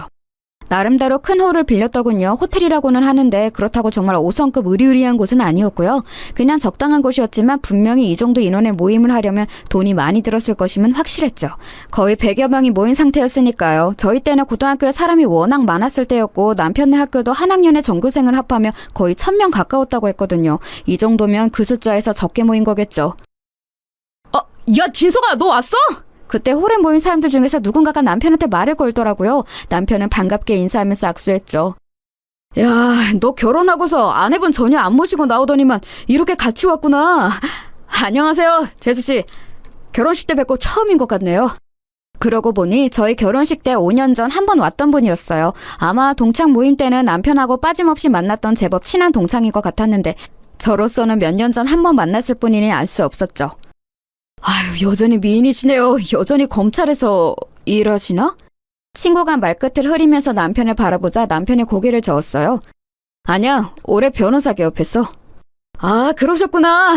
앞으로 잘 부탁드립니다. 저도 혹시 신세질 일이 있을지 모르니까. 친구는 너털 웃음을 지으면서 저한테 명함을 건넸고 저도 명함을 줬습니다. 남편 친구라고 해서 딱히 잘 봐줄 생각은 없었지만 어쨌든 의뢰인이 될지도 모르는 사람이니까요. 저는 그 친구가 가고 나서 남편의 옆구리를 찔렀죠. 혹시 지금 동창 모임에 나 뭐 하는지 다 소문났어? 아니야, 절대 아니야. 쟤하고 그때 우리 결혼식에 왔던 애들 몇만 알고 나머지는 몰라. 나 고등학교 동창 애들이랑 별로 안 친한 거 알잖아. 저는 평소 제 직업으로 유세 떠는 것을 싫어했기 때문에 조금 날카롭게 말이 나왔고 남편은 화들짝 놀라서 손을 저어댔습니다. 뭐 모임에서 몇몇이 알고 있으면 많이들 알기는 하겠죠. 하지만 이 동창 모임은 꽤 서로 대면대면한 사이들인 것 같았기 때문에 저는 그냥 고개를 끄덕이고 알았다고 했어요. 그러고서 마주치는 남편의 동창들마다 인사를 하는데 참 귀찮고 피곤하더군요. 물론 저도 일 때문에 행사에 가서 아는 이들과 인사를 해야 하는 경우는 무척 많았지만 남편의 동반자로 같이 가서 인사를 하는 경우는 처음이었거든요. 나서기를 싫어하는 편이라서 그냥 얌전하게 뒤에만 서서 미소 짓고 인사만 하려니 무슨 고개 까딱거리는 인형이 된 것 같기도 하고요. 반면 남편은 신난 것 같았습니다. 제가 싫어하는 걸 아니까 제 직업은 말 안 하고 그냥 일하고 있어 정도로 소개를 하고 있었는데 동창들이 입 발린 소리로 인사하며 와이프가 미인이다 라고 해주니까 거기에 어찌나 신이 났는지 좀 한심해 보이긴 했지만 그래도 이내 자랑스러워하는 남편이니 거기다 대고 싫은 소리를 할 이유도 없어서 저는 그냥 두고 보기만 했어요. 저도 좀 까다로운 편이라서 평소에 마음에 안 드는 게 있으면 바로 그 자리에서 말하는 편인데 이 정도면 많이 봐준 거였죠. 어느 정도 인사를 나누고 나니까 진행자가 앞에서 마이크를 들더라고요. 자, 동창 여러분, 오늘 이렇게 호텔에 와서 럭셔리한 모임을 할 수 있었던 이유 궁금하지 않으십니까? 모여선 동창들이 웅성웅성 하더군요. 오늘 고등학교 졸업 후 처음으로 연락이 닿아서 나와준 친구가 있습니다. 이정인 기억하는 친구들 있죠? 이 친구가 저희 동창 모임에 재정적으로 지원해줘서 이렇게 좋은 곳에서 모임을 갖게 되었습니다. 자, 박수! 진행자는 한쪽을 가리키면서 손짓했고 거기에는 어떤 재수없게 생긴 남자 하나가 재수없는 미소를 지으면서 서 있더군요. 동창들은 군중심리인지 와 하면서 박수를 치며 환호했고 그 이정인이라는 동창은 흐뭇하게 웃으면서 화답했어요. 뭐 이따위 호텔 모임 좀 지원해줬다고 무슨 그룹 회장처럼구나 싶어서 좀 우습기는 했죠. 어찌나 기름기가 더럭더럭 끼었던지 살을 비트며 산유국처럼 기름이 샘솟을 것 같은 인상이더군요. 그런데 제가 검사 생활을 오래 하면서 몇 가지 발달한 게 있었죠. 관상보기와 촉, 관찰력, 그리고 기억력. 저는 그 네 가지가 전부 자극되는 게 느껴져서 그 남자 얼굴을 자세히 살펴봤어요. 어디선가 많이 본 저 재수없는 상판. 그런데 제가 기억하는 그놈 얼굴은 저렇게까지 당당하고 느긋한 얼굴은 아니었죠. 형사들한테 처맞고서 여기저기 얼룩덜룩 멍들어 있고 재판장에 서서 주눅 들었던 모습이었는데 라고까지 생각한 순간 기억이 확실하게 났습니다. 저는 하고 저도 모르게 입을 가렸죠. 남편은 제가 어딘가 아픈 줄 알고 어리둥절한 얼굴로 저를 돌아봤어요. 왜? 어디 안 좋아? 아니야. 아무것도 아니야. 저는 눈살을 찌푸렸어요. 남편이 알아서 좋은 일도 없었고 괜히 이 동창 모임에 평지풍파를 일으킬 이유도 없었으니까요. 제가 맡았던 사건도 아니었던 터라 뭐 직접적으로 저놈이 저를 기억할 일도 없었으니 사실 저만 입을 다물면 아무런 상관없이 지나갈 수 있는 일이었지요. 사실 아예 저 이정인이라는 인간은 아예 저를 알 수가 없었어요. 저도 옆 동료가 사건 맡아서 처리하는 걸 보면서 구경하다가 알게 된 거라서요. 그래서 그냥 좋은 게 좋은 거라고 멀찍이서 보고만 있었죠. 남편도 이상하게 그 이정원이라는 인간한테서는 멀찍이 떨어지려는 게 느껴지더라고요. 원래 남편하고 친한 동창들은 몇 명 없기도 했는데 게다가 그 동창들은 아예 이정원과 다른 부류인 것 같았어요. 친한 사람들끼리 몰려서 같은 테이블로 가서 식사를 시작했죠. 저쪽에서는 그 인간이 다른 동창들하고 시끄럽게 인사를 나누고 있더라고요. 저는 남편한테 슬쩍 물었어요. 저 사람 말이야. 응? 누구? 저 이정인이라는 사람 동창 모임에 처음 나온 거야? 되게 시끄럽게 친구들하고 인사하네. 누가 보면 무슨 이상가족이라도 만난 줄 알겠어. 맞아. 처음 나왔어. 그동안 연락이 아예 안 됐더라고. 동창 회장이 계속 어지간한 애들은 다 전화 돌리고 그랬는데 전혀 뭐가 없었대. 그리고 사실 동창 회장이 쟤한테는 열심히 연락을 안 한 것 같기는 했지만. 남편이 말꼬리를 흐려서 저는 얼른 그 말꼬리를 잡아챘습니다. 왜 열심히 연락 안 했대? 그게 제가 좀 고등학교 때 행실이 안 좋았거든. 일진 같은 거였나? 뭐 그거 비슷한. 박건산이 또 이런다. 제가 사건 경위라도 알아내려는 것처럼 막 코치코치 캐물으니 남편이 웃으면서 고개를 절레절레 흔들더라고요. 조금 머쓱한 기분이 되기는 했죠. 그런데 그래도 남편의 얼굴이 어딘가 아까부터 별로 안 좋아 보여서 계속 물어봐야 했어요. 자기하고도 무슨 일이 있었던 거야? 별로 기분 안 좋아 보여. 아니 뭐 별건 아니고. 남편은 망설이면서 말을 돌렸고 곁에 있던 친구들도 뭔가 이상한 걸 알아챘는지 저한테 웃으면서 다른 화제로 이야기를 했습니다. 동창생들이 모여있는 곳에서 굳이 옛날 험한 이야기를 꺼내는 건 그리 좋지 않을 것 같아서 저도 일단 그 화제에 응해주기는 했었죠. 그런데 사실 고등학교 때 저런 인간이 친구로 있었다면 솔직히 뻔하긴 하잖아요. 머릿속에서는 이미 여러 가지 상상이 돌고 있었죠. 저런 인간은 대부분 저희 남편처럼 얌전한 친구한테 빵 셔틀이나 가방 셔틀이나 이런 거 시켰을 거고 저희 남편만 그랬던 건 아닐 거고요. 남편이 특별히 트라우마가 있어 보이지는 않고 그냥 기분만 조금 저조해 보일 뿐 친구들도 분위기가 그렇게까지 나쁘지는 않아서 저는 그냥 그 정도였나 보다 생각했어요. 그때 그 이정원이라는 인간하고 이야기를 나누던 남편 친구 한 명이 저희 쪽으로 왔죠. 야, 쟤 요새 사업 좀 크게 하나 본데? 사업? 무슨 사업을 그렇게 한대? 무슨 중견기업 회장님하고 같이 밥도 먹고 하는데 그 회장님이 자기를 너무 좋게 봐서 지금 인맥 쌓아가고 있는 중이라고 막 그러더라고. 와, 그래? 그리고 무슨 국회의원도 자기 굉장히 높게 평가한다고. 아유, 저 새끼 고등학교 때도 그랬지만 입은 잘 털더라. 그 친구는 시끄러웠다면서 귀를 터는 동작을 했지만 부러워하는 모습이었어요. 사실 중견기업이나 국회의원을 끼고서 사업을 시작한다면 꽤 크게 될 확률이 높았죠. 지금도 상당히 돈을 많이 번 모양인데 그게 진짜일지 아닐지는 두고 봐야 알 일이었어요. 저는 검사로 오랜 기간 일하면서 정말 별의별 꼴을 다 봤기 때문에 모든 것을 액면 그대로 볼 수가 없었죠. 게다가 저런 인간은 제가 검사로 있으면서 동료 사건에서 봤던 그 얼굴이라 도저히 좋게 볼 수 없는 건 너무 당연했습니다. 동창회는 동창들과 그 배우자들로 아주 성황이었죠. 저는 홀이 좀 답답해서 바람 좀 쐬고 오겠다고 하고서 로비로 나갔어요. 로비도 그리 넓지는 않았지만 그래도 사람이 적어서 조금 덜 답답했거든요. 호텔 로비 소파에 앉아서 잠깐 쉬고 있는데 그 사이에 담배라도 피러 나갔다 온 건지 그 이정인이라는 놈이 다른 남자 하나와 시끄럽게 떠들면서 들어오더군요. 저는 그냥 모른 척하고 앉아서 핸드폰만 들여다보고 있었어요. 그런데 그 놈이 자기 옆에 있는 남자하고 뭔가 이야기하고서 그 남자를 먼저 들여보내더니 제 쪽으로 오는 거예요. 안녕하세요. 네? 저는 좀 의아해서 그 남자를 쳐다봤어요. 이정인이 제 얼굴을 알 리가 없었거든요. 그런데 그 놈은 제 옆에 있는 소파에 와서 앉더니 씩 웃으면서 제 얼굴을 자세히 들여다보더군요. 솔직히 약간 소름 돋았어요. 그 질 나쁜 사내놈들 특유의 징그러운 눈빛 있잖아요. 흑심 품은 게 뻔히 다 들여다 보이는. 소파도 많은 로비에서 굳이 제 바로 옆에 소파에 앉아서 얼굴을 들이미는데 심지어 담배 냄새가 역해서 견딜 수가 없더군요. 뭐죠? 차가우시네. 미인이라 말 좀 걸어볼까 했더니 순간 저는 정말 이게 미친놈인가 했어요. 슬금슬금 제 손까지 잡으려고 들더군요. 그래서 손을 빼내고서 빤히 그놈을 노려봤더니 머쓱한 채 희죽희죽 웃기만 하더라고요. 아니, 이 로비에 가득한 남자들은 대부분 같은 고등학교 동창생이 당연하고 여자들은 대부분이 그 남자들과 같이 온 배우자나 파트너들인데 그런 여자한테 대놓고 성추행이라도 할 것처럼 덤비다니 너무 징그럽잖아요. 지금 뭐 하시는 거죠?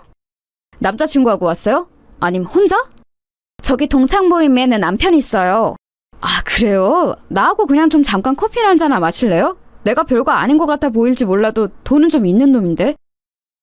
뻐기는 얼굴 꼬라지가 우습게 짝이 없더군요. 검사로 일하면서 사건 관련으로 돈 많다고 쟤는 놈을 얼마나 많이 봤는데 그까지 지금 사업 좀 한다고 어깨에 힘주는 게 얼마나 우스워 보였겠어요. 그리고 그놈이 무슨 짓으로 돈을 벌었는지 잘 아는데요. 빤히 보다가 픽 웃으면서 고개를 돌렸더니 나름 자존심이 상했는지 얼굴이 일그러져서 물러나더군요. 그 다음에는 별말 안 하고 곧장 일어나서 다시 홀로 들어가는 꼬라지를 보자니 정말 근성도 없고 있는 건 그저 더러운 짓 할 줄 아는 더러운 성격밖에 없구나 싶었습니다. 사실 그때 동료 검사가 처리하던 사건이 아주 별로인 건이었거든요. 제가 한 20 후반쯤이었을 겁니다. 결혼 직전이었던 것으로 기억하는데 당시 저한테 좀 버거운 건이 떨어졌어요. 어느 중견기업 회장님이 얽혔던 사건이었는데 그때 제가 좀 적극적으로 처리를 하면서 잘 마무리가 되었거든요. 누명도 벗으시고 그 사건이 워낙 힘들었던 터라 제가 좀 쉬겠다고 선배한테 막 땡강을 부리고서 막무가내로 쉬었던 적이 며칠 있었어요. 그런데 며칠 쉬는 것도 쉬어본 사람이 잘 늘지 이상하게 좀이 쑤시더라고요. 그래서 동기였던 동료 검사한테 가서 옆에서 사건 처리하는 것을 도와줬었죠. 사건 파일들도 막 읽어보고요. 근데 그때 동료 검사가 처리하고 있던 게 저 인간이 얽힌 사건이었습니다. 조폭 출신인데 뭐 대단한 조직도 아니었어요. 대가리는 당연히 따로 있어서 거기에 대한 수사가 중점적으로 이루어졌는데 잡힌 건 정작 잔챙이들이었던 거였죠. 이정인 저 인간이 그중에서도 아주 지저분하고 질이 나빴어요. 성매매 업소 운영을 하면서 심지어 그 불법 업소에서 손님으로 온 남자들 등까지 처먹으면서 사기로 돈을 2배씩 벌던 놈이었죠. 업소에 손님을 받겠다고 약속받아 불러내고서는 미성년자를 내놔서 그걸로 손님한테 협박을 하든가 아니면 아가씨 없이 그냥 빈 오피스텔로 불러들여서 몇 대 패고서 돈만 갈취하고 돌려보낸다든가 심지어 업소 아가씨들은 일을 2배로 뛰게 하면서 정작 돈은 조금도 주지 않고 오히려 빚만 집어서 흉한 일도 일어나고 했던 그런 인간이었어요. 사실 뭐 성매매 업소만 운영하는 조폭 정도면 그래도 흔한 편인데 저렇게 손님 등까지 처먹는 인간은 그중에서도 악질인 편이라서 신기할 정도였죠. 사진을 보는데 동료 검사가 그러더라고요. 야, 얘 봐라. 그런 짓 하게 생기지 않았냐? 동료 검사는 당시 일이 많아서 거의 죽어가는 것처럼 생기가 사라지고 있었는데도 그 소리를 들으니까 너무 웃기더라고요. 아니 근데 정말 그런 짓 하게 생긴 놈이기는 했어요. 왜 문신 잔뜩 있고 기름기 엄청 많은 타입 있잖아요. 쟤는 진짜 잔잔바리로 지저분한 짓은 혼자 다 했더라. 일스놀이 시장에서 하면서 돈 못 갚은 사람들 괴롭히고 다니는 잔챙이 짓도 지가 하고 무슨 노래방 도우미들 수급하는 짓도 지가 하고 도우미들하고 놀던 남자들 사진 찍어서 협박도 하고 하여간 상상할 수 있는 모든 등신 같은 짓을 지가 혼자 다 하고 다녔어. 돈 욕심이 많은지 그러고서 돈은 지가 다 먹어서 밑에 해바리들이 제일 싫어 죽으려고 하더라. 형님 취급도 안 하고 싶어해. 동기 검사가 하는 말마다 웃기더라고요. 아니 조직 폭력배로 살아온 인생들이 얼마나 하급인지 누구보다 잘 아는 게 저희 검사들일 거예요. 그런데 거기에서도 제일 하바리에 심지어 부하들까지도 사람 취급 안 하는 놈이라니 알만하잖아요. 저는 사진을 보면서 다시 한번 감탄했죠. 아 그래 진짜 그러게 생겼다. 동료 감사가 낄낄대다가 힘없이 대답했어요. 이 새끼 분명히 빵 살다 나와도 또 이상한 짓 할 거야. 뭐 징역도 몇 년 안 받겠지. 하여간 이런 새끼들 진심 너무 짜증나. 신분 세탁하고서 잘 먹고 잘 살려고 얼마나 노력하겠냐? 신분 세탁 걸리기만 해봐. 아주 조사 버릴 테니까. 그때 동료 검사하고 저하고 웃으면서 수다 떠는 게 기억납니다. 그러니까 이정원 요놈 새끼가 그때 우리가 말하던 신분 세탁하고서 잘 먹고 잘 살려고 죽을 둥 살 둥 노력하는 그 짓을 하고 있다는 거였어요. 솔직히 배알이 뒤틀리더라고요. 사업은 신뢰가 중요한데 분명히 그 중견기업 회장이나 국회의원이 누구더라도 저놈이 저질 조직폭력배 출신이라는 걸 알면 엄마 뜨거라 하고 천리만께 도망갈 게 뻔한데 말이죠. 누구인지만 알면 제가 그쪽으로 말 전할 인맥은 얼마든지 있는데 하지만 뭐 거기까지 발을 들이고 싶은 생각은 없었어요. 일단 남편 동창 모임이 시끄러워지는 걸 바라지도 않았고 심지어 거기에 제가 엮이고 싶지는 않았어요. 이정원 그놈이 잡히거나 망하더라도 다른 일로 그래야 했죠.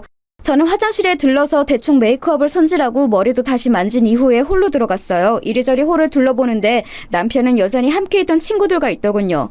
인원이 늘어나서 서너시던 일행이 67쯤이 된 것 같았어요. 저는 약간 미소를 띄운 채로 남편의 곁으로 다가가서 그 곁에 앉았죠. 소파에 푹신하게 앉는 그 순간 저는 건너편에 있는 기름기 흐르는 얼굴을 보고서 깜짝 놀랐어요. 이정인이 그 자리에 있는 거였죠. 이정인도 좀 놀란 눈치로 저하고 남편을 번갈아 봤어요. 뭐야 김진석, 너 이렇게 예쁜 와이프가 있었어? 인사해 자기야. 그 동창인 이정원이고 이쪽은 내 와이프. 저는 로비에서의 일이 없었던 것처럼 활짝 웃으면서 반갑게 인사를 했어요. 이정희는 징그럽게 웃으면서 악수를 위해 제 손을 잡고서는 한참이나 꼼지락대다가 시간이 흐르고서야 손을 떼더군요. 어찌나 징그럽던지. 거기다가 악수함답시고 제 손을 잡고 손바닥을 손가락으로 긁더라고요. 그게 성추행이라는 걸 제가 모르겠어요? 참 더럽게 산 인간답다 싶더군요. 친하지도 않은 동창, 그것도 몇십 년 만에 만난 동창의 아내를 초면에 남편 앞에서 성희롱을 하다뇨. 평소 제 성격 같으면 진짜 단숨에 뒤집어 엎었을 텐데 그래도 이곳은 남편 모임 자리니까 일단 한번 참았습니다. 벌써 두 번째 참는 거라 세 번째에는 진짜 안 참고 너 가만 안 놔둔다 하고 속으로 벼르고 있기는 했었지만요. 이정희는 자리에 앉아서 거들먹거리면서 계속해서 자기 사업 이야기를 풀고 있는 중이더군요. 저는 남편 곁에 앉아서 가만히 그 이야기를 듣기만 했어요. 이정희는 자기가 얼마나 대단한 기업가들과 식사를 하고 다니는지, 어떤 재력가들이나 어떤 정치인들과 인맥을 쌓고 있는지에 대해서 자랑을 늘어놓는 게 역겹게 들리더군요. 그런데 그놈이 주로 이야기하는 중견기업 회장은 제게도 낯익은 사람이었어요. 바로 제가 예전에 사건 해결 당시 저 덕분에 누명을 벗게 되어서 요즘까지도 자주 연락하고 가끔 저와 식사도 하시는 분이었죠. 그분은 상당히 성격이 깔끔하고 단호하신 분이라 저런 놈을 곁에 두실 리가 없는데 싶어서 의아했어요. 하기사 몇십 년을 저질깡패로 굴러먹으면서 남들 등만 처먹었었으니 오죽 사기치는데 도가 텄을까 싶기는 하더군요. 그 중견기업 회장님도 분명히 이놈을 진지하게 보시지는 않겠지만 일단 나중에 기회가 닿으면 한번 말씀을 드려야겠다는 생각이 들었어요.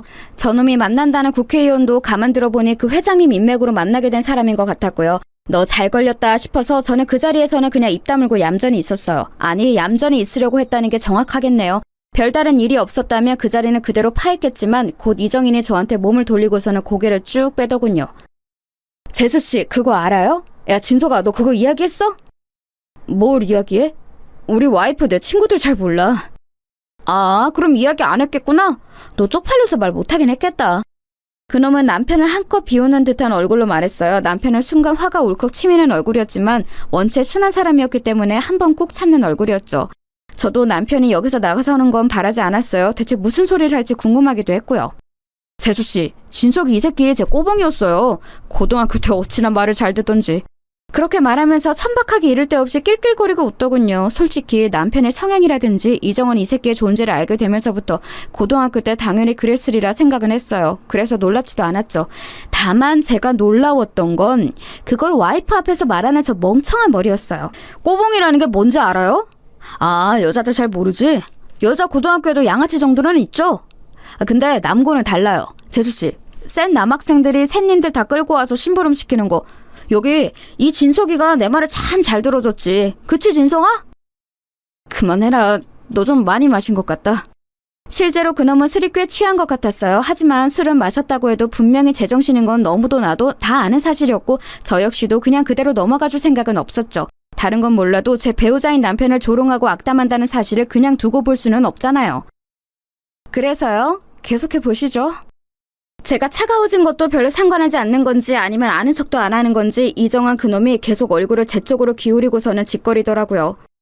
체육 시간에 창고 끌고 가서 내가 꿀려놓고서 짖으라고 하니까 진짜 짖더라고. 재수씨, 심심하면 남편한테 한번 짖으라고 해봐요. 얼마나 잘 짖는지 알아? 정말 개 같거든. 아니 이렇게 예쁜 와이프를 학창시절 내 앞에 서지도 못하던 진서이가 데리고 있다니 좀 아쉽네. 야, 너 그만하라니까? 어때서 그래? 네 와이프 앞에서 고딩 때 너 찐따 같던 거 까발려주니까 쪽팔려서 그래?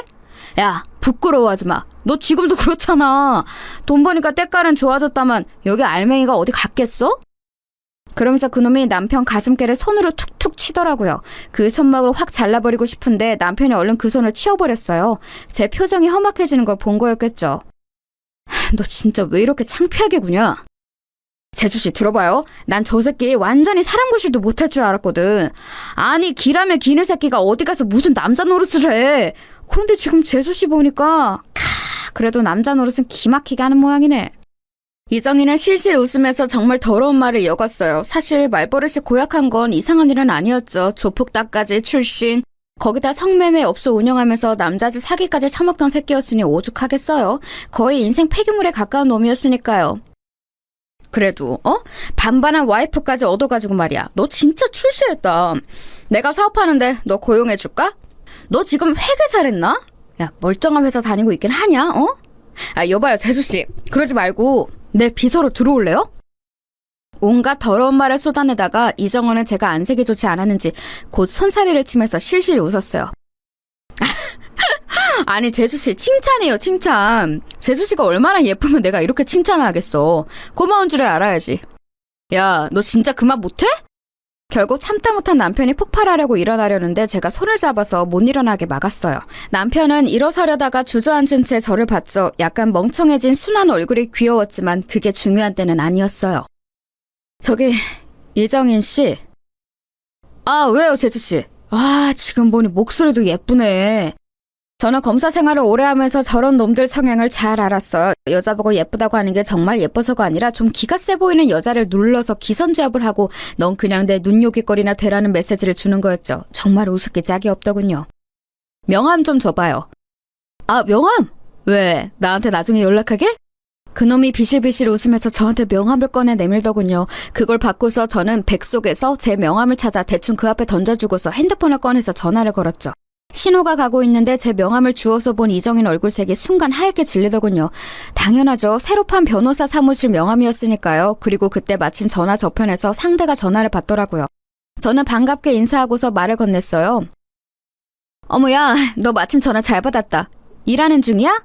전화를 한 건 동료 검사였죠. 네, 저와 절친이기도 하고 이정원 사건을 맡았던 그 검사요. 저는 그리고 핸드폰을 스피커 상태로 돌렸죠. 당연히 일하는 중이지. 뭔데? 무슨 일 있어? 아니, 다른 건 아니고 너 예전에 그 조폭 자법이었던 놈 기억해? 이정원이라고. 기억하지. 걔 진짜 더럽게 돈 벌던 놈이었는데 날파리같이 귀찮은 새끼였어. 근데 걔는 왜? 그 새끼가 지금 내 앞에서 내 남편 동창이랍시고 잘난 척을 한다? 사업가 행세를 하는데 어떻게 조인트 까줄까? 사업가? 사업가? 동료 검사는 너무 어처구니가 없다는 듯이 깔깔거리면서 웃기 시작했어요. 야, 사업가라면 맞긴 맞다. 성매매 업소 차려놓고 남자 손님들 협박해서 등까지 쳐먹은 것도 사업가면 맞네, 맞아. 거기 있어 그 새끼? 야, 전화 좀 바꿔줘 봐봐. 내가 욕 좀 해줄게. 벌써 스피커폰이야. 진짜 짜증난다. 저와 동기인 동료 검사가 깔깔대고 웃으니 이정인의 얼굴은 하얗다못해 새파랗게 질리기 시작했습니다. 뭐 당연하겠죠. 지금껏 200여 명 넘게 모인 동창 모임에서 잘 나가는 사업가로 포장해놨는데 단숨에 뭘 해서 돈을 번 건지 들통이 나버렸으니까요. 주변에 있던 동창들도 얼음이라도 된 듯이 굳었어요. 자, 이정원 씨, 뭐 해서 돈 버셨죠? 성매매 업소 차려놓고 손님들 사기 쳐먹으면서 돈 벌었지? 조폭 따까리 노릇해가면서. 그때 네 형님들이 너 더럽게 장사해놓은 거 뒤처리하면서 다시는 네 안 보겠다는 말까지 했다고 들었는데 어떻게 관계 회복은 되셨고? 제가 웃으면서 그렇게 말하자 핸드폰 건너편에서 제 동기가 같이 깔깔대면서 웃더군요. 그리고 이정원 듣고 있죠? 아직 여자 남아서 그걸 해결되려면 시간 걸리는 거 알고 있는 거지? 금방 다시 빵 들어가게 될 거예요. 조금만 기다려. 남편은 설마 이런 상황이 있었을 줄은 상상도 못했는지 그 소심한 사람이 얼굴이 창백했어요. 저는 남편 어깨를 끌어안고서 그놈을 노려봤죠. 함부로 다른 사람 건드리는 거 아니야. 알겠어요? 일부러 부드러운 어조로 달래는 것처럼 말하고 저는 전화를 끊었어요. 이정인의 얼굴이 울그락불그락하기에 친절하게 한마디를 더해줬죠. 그 친하시다는 중견기업 회장님, 나하고 꽤 자주 만나는 분인데 당신 이야기 좀 해봐야겠어요. 재미있겠네요. 순간 숨이 막히는지 이정인의 얼굴이 파랗다가 순간 시뻘개지더군요. 그놈은 갑자기 바닥에 무릎을 꿇고서는 제 앞에 엎드려서 싹싹 빌기 시작했어요. 아닙니다, 재수씨. 그게 아니라... 누가 당신 재수씨야? 변호사라고 불러. 네, 변호사님 죄송합니다. 정말 죄송합니다. 제가 진석이를 모욕하려던 게 아니라요. 그러니까... 오늘 나한테 성희롱한 것만 걸어도 걸릴 텐데 지금 동기 이야기 들었지? 아직도 해결 안 된 문제들 있는 것 같던데 내 동기 겪어봐서 알겠지만 성격 별로 안 좋아요. 한 번 걸리면 안 놔주는 검사야. 그리고 이런 짓까지 하고 다니는 거 알았으니 더 안 놔주겠지? 재미있겠네. 아닙니다. 정말로 죄송합니다. 예전에 하던 짓은 정말 그냥 다 접었어요. 아무것도 안 남았습니다. 지금 뭐 남은 건 예전 형님들이 저한테 뒤집어 씌우려는 것뿐이에요. 전 이제 정말 다 죗값을 치렀습니다. 그놈은 아주 필사적으로 외치더군요. 그러거나 말거나 알게 뭔가요? 주변을 둘러보니 분위기가 아주 끝내주더군요. 여전히 홀에 우아한 재즈 음악은 흐르고 있는데 그 넓은 홀에서 사람들이 전부 굳어서 저희를 보면서 수군대고 있었어요. 호텔의 서버와 직원들도 멀쩡한 척 움직이고는 있는데 시선이 전부 저희한테 와 있다는 게 당연히 노골적으로 느껴졌죠. 하지만 뭐 제가 잘못한 것도 아니고 범죄자 하나가 멀쩡한 사람들 노는 곳에 끼어들어와 깽판 놓으려다가 잘못 걸린 건데요 뭐. 주변이 다 멈춰서서 분위기가 어수선한데 사실 뭘 먹을 기분도 아니고 괜히 남편만 민망해질 것 같아서 저는 그냥 남편을 끌고 일어섰어요. 그럼 이정인 씨, 알아서 잘 수습하시고 저는 이만 저희 남편 데리고 가볼게요. 저는 짜증스러움을 그리 감추지도 않고 그놈한테 그렇게 말하고서 곧장 홀을 나왔어요. 남편은 멈칫거리면서도 제 뒤를 따라 나오더군요. 남편 주변에 있던 친구들도 입만 벌리고서 쳐다보느라 아무도 저희를 말리지 않았어요. 이정은 그놈만 어떻게든 저를 잡아보려고 했지만 제 심기를 거스를까봐 이도저도 못한 채로 무릎을 꿇고 있더라고요. 좀 짜증나면서도 웃기잖아요. 집에 오는 차 안에서 남편이 저한테 망설이는 목소리로 물어봤어요. 아니, 어떻게 된 거야? 자기가 어떻게 쟤를... 그리고 자기 동기가 어떻게... 저는 그래서 뭐 숨길 일도 아니니 대놓고 지난 사정을 남편한테 말했죠. 남편은 고개를 저으면서 막 웃더라고요. 사실 고등학교 다닐 때 남편은 그놈한테 꽤나 시달림을 당했다고 하더군요. 평범하고 소박한 집안에서 얌전한 모범생으로 컸던 남편은 고등학생이나 되어서 반 친구한테 괴롭힘을 당한다는 말을 차마 지배할 수가 없어서 그냥 고등학교 동안 그 괴롭힘을 묵묵히 견뎠다고 했어요. 담배를 피우는 놈이라서 담배빵도 당하고 담배 셔틀, 빵 셔틀 안 당한 게 없더라고요. 남편은 진짜 힘들었다고 하면서. 그런데 오늘도 자기를 괴롭히러 그놈이 또 온 줄 알았다고 했어요. 그게 맞기는 했을 거야. 저런 놈들 순하고 좋은 사람 냄새는 기막히게 맡아서 그런 사람만 집중적으로 괴롭히거든. 제 말에 남편은 좀 오싹한 듯한 표정을 했죠. 사실 저렇게 야비하고 비열한 잔챙이 놈들 특징이 평상시 성격 좋고 순한 사람들만 골라서 괴롭히는 거예요. 온순한 사람들은 곁에 있기 정말 좋은 이들이지만 동시에 이런 괴롭힘이 아주 약한 면도 있죠. 그래도 남편 곁에는 제가 있어서 참 다행이라는 생각이 들더라고요. 그런데 남편의 이야기를 듣고 보니 그냥 동창 모임에서 망신을 준 정도로는 제 분이 안 풀렸어요. 거의 왕따에 가깝게 몰고 학교폭력의 모든 종류의 괴롭힘을 다 당했던 것 같은데 그걸 그냥 두고 볼 수는 없지 않겠어요? 이정은 그놈도 아마 그래서 저한테 무릎까지 꿇었던 걸 거예요. 제가 그냥 이걸 뒤끝없이 끝낼 리가 없다는 걸 본능적으로 알았던 거였겠죠.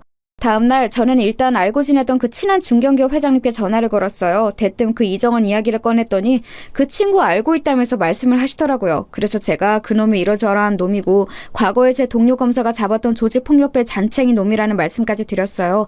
그랬더니 회장님이 깜짝 놀라시더군요. 아니, 난 정말 건실한 사람인 줄 알았네. 작은 사업을 한다기에 한번 투자를 해볼까 하고 있었는데. 사기꾼의 조폭이에요. 절대 엮이시면 안 되는 놈이죠.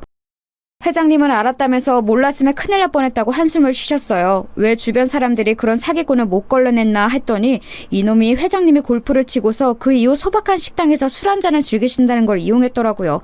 골프 후에 조금 피곤도 하고 취기도 있는 상태에서 남모르는 식당 사람들과 한담 나누시기를 즐기시는데 그걸 이용해서 자기도 평범한 사업가인 양 골프를 치고 온 사람인 양 식당으로 가서 접근한 거였죠. 한참 회장님과 이야기를 나누다 보니 이놈이 아예 작정하고 접근했다는 사실을 알 수 있었어요. 식당에서 만나서 적당히 이야기 나누는 사이인 사업가를 주변 사람들이 그렇게 작정하고 신변을 알아보지는 않았겠죠. 당연히 그저 소박한 술 상대 정도로 생각하셨을 거고요. 회장님은 자기 인맥으로 소개해줬던 의원에게도 말을 전하겠다면서 전화를 끊었어요. 저는 거기에서 그치지 않고 동료 검사한테 다시 전화를 넣었죠.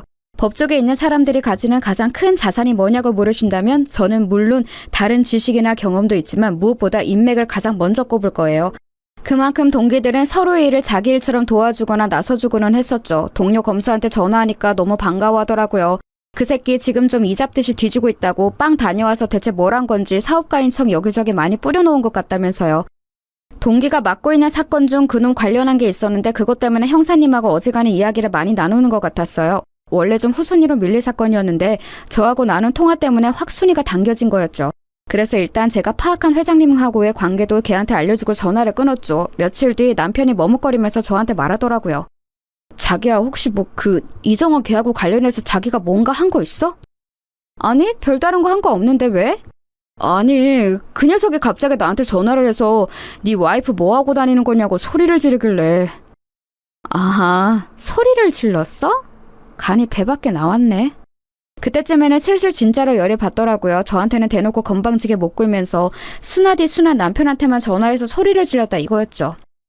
게다가 무슨 지네 형님들이 어쩌고 이래가지고 걔 조폭이었다며. 혹시 자기 위험할까봐 걱정되어서. 남편이 걱정스럽게 말했어요. 저는 그 말에 빵 갔다가 나와서 요놈이 다시 그 조폭에 붙었구나 싶더라고요. 조직 폭력배들이라도 언제나 일 처리해줄 잔챙이들은 필요한 법이라서 쓰고 버릴 용도로 데리고 있는 애들이 있거든요. 결국 저는 그날 아예 동료 검사네 사무실로 가서 의논을 했어요. 형사님까지 불러다가 같이 이야기했더니 형사님도 그놈 주변에 지금 또 조폭 무리들이 슬슬 보이고 있다는 사실을 알더라고요.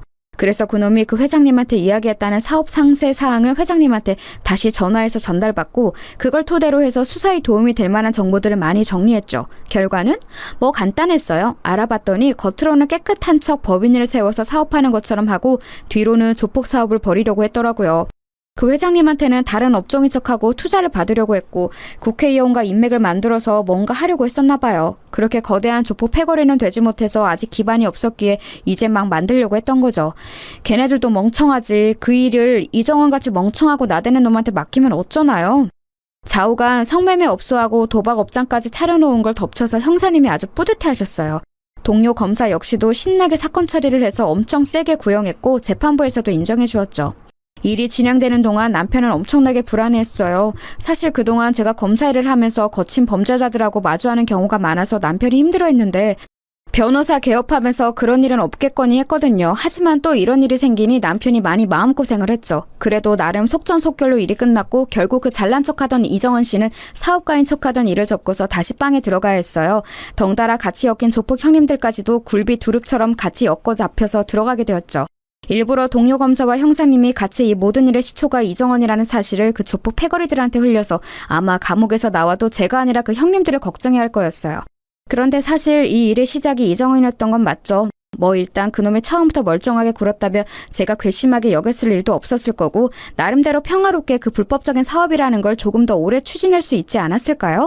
조폭들이 점잖은 척 합법의 가면을 쓰고서 법인까지 세우려고 아주 작정을 하고 있었는데 그걸 이정원이 나댄 바람에 말아먹었으니 나중에 출소하고서 혼쭐이 나도 그럴만하죠. 하지만 그 덕분에 저희 동기인 동료 검사가 뿌듯하게 사건을 처리했고 남편의 고등학교 시절에 대해서 소소한 복수도 했으니 만족합니다. 소소하다고 하기에는 꽤 큰 복수가 되기는 했지만요. 제 사연은 여기까지입니다. 들으실 때 작게라도 즐거움이 되셨다면 좋겠어요.